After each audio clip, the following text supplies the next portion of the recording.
Hari ini kami ingin menegaskan kembali tuntutan-tuntutan 17+8 yang sudah dibawa oleh masyarakat Indonesia belakangan hari ini.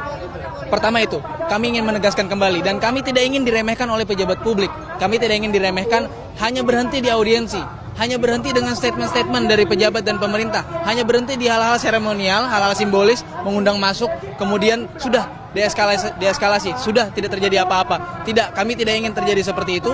Kami ingin memastikan bahwa suara-suara kami didengar. Dibuktikan dengan apa? Tunjangan-tunjangan yang kemarin kita tuntut, itu pada nyatanya masih mengalami kenaikan dari tahun sebelumnya. Itu pertama. Dari kenaikan tunjangan itu, kita lihat juga statement menteri baru hari ini yang meremehkan, yang juga mengkerdilkan, mendiskreditkan tuntutan kami. Katanya tuntutan kami apabila kami makan enak kami akan berhenti demo. Tidak. Satu hal yang kami jamin, kami tidak akan pernah berhenti demo ketika masih ada kebijakan-kebijakan yang salah, ketika masih ada tuntutan-tuntutan yang tidak dipenuhi, ketika perbaikan Indonesia tidak dimulai dan ditanggapi dengan serius oleh pemerintah, baik di legislatif maupun di eksekutif. Kami ingin komitmen tersebut, kami ingin lebih dari sekedar janji, kami ingin pembahasan serius terkait selain tunjangan ya, pendidikan gratis, RUU perampasan aset, kemudian perbaikan anggaran, dan juga penghilangan outsourcing. Hal-hal itu yang ingin lebih secara substantif kita bahas gitu, daripada hal-hal yang sifatnya seremonial. Dan kami ingin menjamin dan juga mengajak kepada seluruh masyarakat Indonesia bahwa kedepannya ini hanyalah aksi pemantik. Kami mengundang seluruh masyarakat Indonesia, aliansi mahasiswa, buruh, rakyat kota, baik itu kelas menengah, kelas atas, kelas bawah. Kami mengundang semua untuk turun aksi dan juga mengawal isu ini. Bahwa kami tidak ingin ini hanya berhenti di audiensi, kami ingin menagih janji-janji tersebut, kami ingin tuntutan-tuntutan ini semuanya dipenuhi. Semuanya, karena perbaikan di Indonesia itu dimulai dari 17 dan 8 tuntutan yang dimulai dari seminggu dan juga setahun. Seperti itu.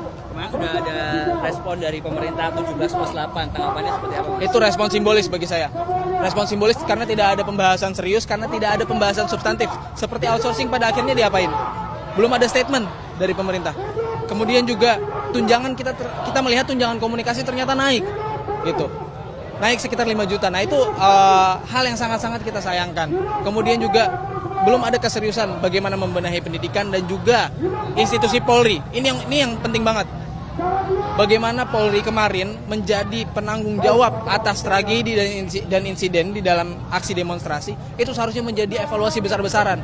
Tidak hanya hal-hal yang simbolis seperti mundurnya siapa, tapi kami ingin menuntut reformasi Polri, reformasi birokrasi, dan juga Polri menaati SOP. SOP-nya kan sudah ada dalam menyikapi massa, tapi pada akhirnya polisi tidak bisa membuat pengondisian yang lebih ideal, pengondisian yang lebih baik, pengondisian yang lebih kondusif. Nah, dari situ kita ingin minta keseriusan. Dari semua hal yang kita tuntut, tidak ada keseriusan benar-benar dari pemerintah. Dan oleh karena itu hari ini kita turun aksi. Tidak hanya hari ini, tanggal 15 ke depannya, tanggal 19 sampai November, sampai semua tuntutan, sampai menang, itu akan kita turun aksi terus. Reshuffle menteri itu sebenarnya menjawab tuntutan kita atau enggak sih, Bang? Bagi saya, reshuffle menteri tidak sama sekali memenuhi tuntutan gitu ya. Karena yang memenuhi tuntutan itu adalah soal substansinya. Apabila memang ekonomi Indonesia mengalami kenaikan, apabila pendapatan masyarakat mengalami kenaikan, apabila outsourcing dihapuskan, apabila ada evaluasi dalam sistem pendidikan Indonesia, apabila pendidikan gratis sampai kuliah, itu baru bentuk-bentuk evaluasi dan juga kerja. Bukan hanya sekadar copot pasang. Itu adalah kerja politik, bukan kerja menjadi pemerintah. Kalau begitu, cukup jadi politisi saja, nggak usah jadi presiden, nggak usah jadi pemerintah. Itu yang ingin saya tegaskan. Jangan kita hanya berpaku sama penggantian kekuasaan, tapi kerjanya, tapi statementnya juga jangan sampai memicu amarah masyarakat.